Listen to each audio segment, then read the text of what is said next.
दोस्तों शुरू करते हैं आज की अहम खबर और आज की अहम समाअत से। दोस्तों चीफ जस्टिस ने कहा है कि हुकूमत ने नेक नीति दिखाने के लिए क्या इकदाम किए हैं। लगता है हुकूमत सिर्फ पास पास खेल रही है, कोई टाइमलाइन नहीं दे रहे। आज का ऑर्डर जारी करेंगे, हम ना कोई हिदायत जारी कर रहे हैं ना कोई टाइमलाइन। अदालत मुनासिब हुक्मनामा जारी करेगी। बराए मेहरबानी आइन के लिए एक दूसरे के साथ बैठे। दोस्तों वीडियो में आगे बढ़ने से पहले अगर आप हमारे चैनल पर नए हैं तो चैनल को फौरी सब्सक्राइब कर लें और वीडियो पसंद आए तो इसे लाइक जरूर कीजिएगा। दोस्तों मुल्क में कौमी और सूबाई असम्बलियों के एक साथ इंतखाबात और 4 अप्रैल के फैसले पर अमल दरामद केस की समाअत में चीफ जस्टिस ने रिमार्क्स दिए कि अदालत मुज़ाकरात पर मजबूर नहीं कर सकती, सिर्फ आइन पर अमल चाहती है। कोई हिदायत जारी कर रहे हैं ना कोई टाइमलाइन। अदालत मुनासिब हुक्मनामा जारी करेगी। बराए मेहरबानी आइन के लिए एक दूसरे के साथ बैठे। 4 अप्रैल को 3 रुकनी बेंच ने हुकूमत को 27 अप्रैल तक इंतखाबात के लिए 21 अरब रुपए के फंड फराहम करने की रिपोर्ट जमा कराने का हुक्म दिया था। इलेक्शन के लिए 21 अरब रुपए जारी करने की तीसरी मोहलत भी गुजर गई। सुप्रीम कोर्ट ने हुकूमत से फंड जारी करने की रिपोर्ट आज तलब की थी।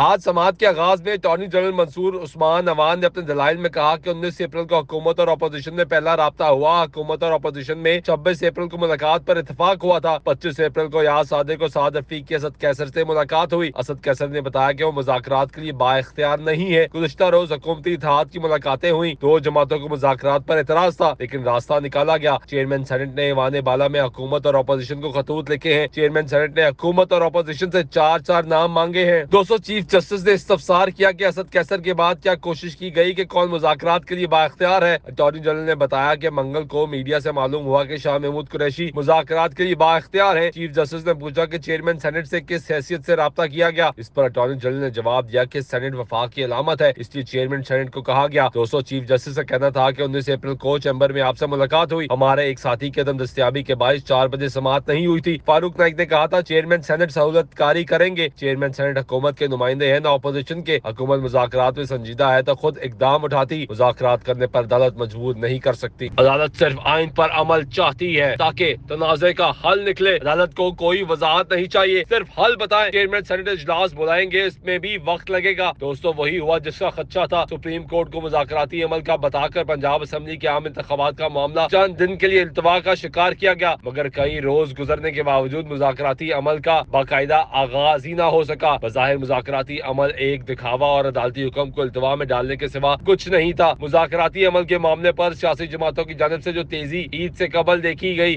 अचानक ही सुस्त रवि का शिकार हो गई। सबसे पहले मुज़ाकरात का पत्ता फेंकने वाली पाकिस्तान पीपल्स पार्टी की तरजीहात भी बदल चुकी है। पीपल्स पार्टी ने इस तासुर को जाहिर कर दिया कि वो इंतखाबात का बर वक्त इनकार चाहती है। इत्तेहादी जमातों ने तरीके इंसाफ के साथ मुज़ाकरात किए बगैर ही फैसला सुना दिया है कि इंतखाबात तो हुकूमत की मुद्दत पूरी होने पर ही होंगे। दोस्तों दूसरी जानिब सुप्रीम कोर्ट की जानिब से दी गई एक और डेडलाइन गुजरने के बावजूद इंतखाबात के लिए 21 अरब रुपए भी जारी नहीं हो सके। बयानात और इकदामात ने वाजे कर दिया है कि 13 जमाती इत्तेहाद फौरी इंतखाबात में जाने के लिए किसी सूरत तैयार नहीं है और इसके लिए वो कोई भी सियासी कीमत अदा करने को तैयार है। उम्मीदवारों के लिए अपने पार्टी टिकट रिटर्निंग अफसरान को जमा कराने की आखिरी तारीख गुजर गई, मगर नून लीग और पाकिस्तान पीपल्स पार्टी की जानिब से अपने उम्मीदवारों को टिकट जारी नहीं किए गए, जो जाहिर करता है कि हुकूमत इतनी पर यकीन है कि 14 मई को पंजाब में इंतखाबात किसी सूरत नहीं होंगे। दोस्तों 19 अप्रैल को जब सुप्रीम कोर्ट और पाकिस्तान को यह बताया गया कि पाकिस्तान तहरीक इंसाफ और हुकूमती इत्तेहादी जमातों ने मुज़ाकराती अमल शुरू करने के लिए कमेटियां तश्कील दे दी है, तो अदालत ने इस इकदाम को खुशाइन करार देते हुए सियासी जमातों को मोहलत दे दी और दरमियानी रास्ता निकालने का मशवरा दिया, मगर साथ ही अपने हुक्मनामे में ये वाज़ेह कर दिया कि 14 मई को इंतखाबात कराने का हुक्म अपनी जगह मौजूद है। हुकूमत की अहम इत्तेहादी JUIF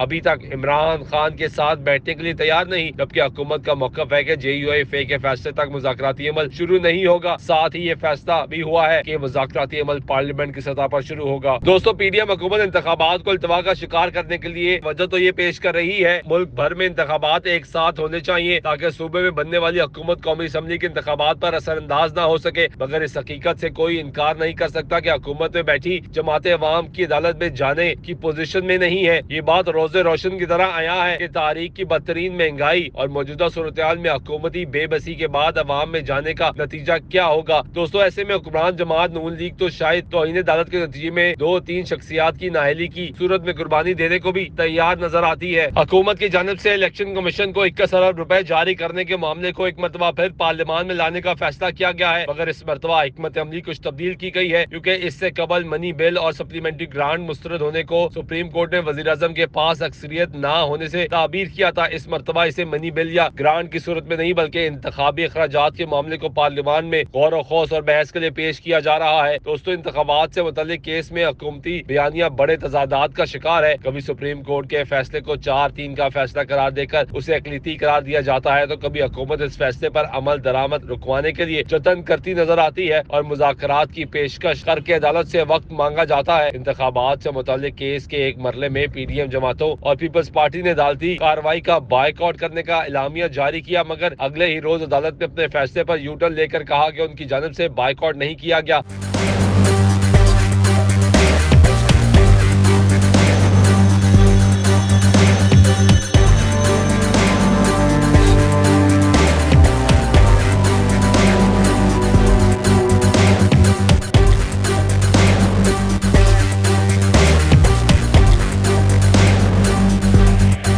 दोस्तों, इस हवाले से सुप्रीम कोर्ट में आज होने वाली समाअत अहमियत इख्तियार कर चुकी है। अदालत उज़्मा अपने हालिया हुक्मनामों में ये वाज़ेह कर चुकी है कि अदालती अहकामात पर अमल दरामद न होने की सूरत में उसके संगीन नताइज होंगे, मगर मुसलसल हुक्म अदूली के बावजूद अदालत की जानिब से अब तक तौहीन अदालत की कार्रवाई या कोई और इकदाम नहीं उठाया गया जिसमें किसी भी पब्लिक ऑफिस होल्डर्स को हुक्म अदूली का जिम्मेदार ठहराया जा सके। मगर लगता है कि अब वो मरला आन पहुंचा है जो फैसला कुन हो सकता है। दोस्तों, अगर अदालत की जानिब से 14 मई को इंतखाबात कराने के फैसले पर अमल दरामद नहीं होता तो मुल्क की सबसे बड़ी अदालत की रिट का सवाल है। इस मामले को फैसला होने के बाद हवा में मुअल्लक नहीं रखा जा सकता। 14 मई को इंतखाबात कराने का हुक्म अपनी जगह मौजूद है, मगर ना तो इलेक्शन कमीशन ना ही हुकूमत की जानिब से ताहाल इस फैसले पर नजरसानी के लिए कोई दरख्वास्त दायर की गई है। अदालत ये वाज़ेह कर चुकी है कि वो अपने फैसले से पीछे नहीं हटेगी। ये हुकूमत मुकदमा और अदलिया के दरमियान तसादुम थमता नजर नहीं आ रहा। दोस्तों, इलेक्शन कमीशन ऑफ पाकिस्तान के जराये के मुताबिक इंतखाबी फहरिस्तों की तैयारी, बैलेट पेपर्स की छपाई और इंतखाबी अमले की तरबियत के लिए दरकार रकम न मिलने के बाद इंतजामी रुकावटों ने इंतखाबात का निकाह तकरीबन नामुमकिन बना दिया है। अगर रकम मिल भी जाए तो सिक्योरिटी सूरत हाल और एहलकारों के दम दस्तियाबी के बायस फिर भी इंतखाबात का इनेकाद मुमकिन नहीं है। पंजाब में 4,66,000 एहलकारों की जरूरत है, मगर सिर्फ 80,000 पुलिस एहलकार दस्तियाब है। अगरचे पाकिस्तान तहरीक इंसाफ अपने उम्मीदवारों को टिकट जारी कर चुकी है, मगर पीटीए रहनुमाओं की बड़ी तादाद की नजर में मई के वसत में भी इंतखाबात की उम्मीद दम तोड़ती जा रही है। दोस्तों, उम्मीद है आपको आज की हमारी वीडियो पसंद आई होगी। बहुत जल्द नई वीडियो और नई इन्फॉर्मेशन के साथ आप खिदमत में हाजिर होंगे। अगर आपने अभी तक हमारा चैनल सब्सक्राइब नहीं किया तो इसे सब्सक्राइब कर लें ताकि हर नई आने वाली वीडियो आप तक आसानी पहुंच सके।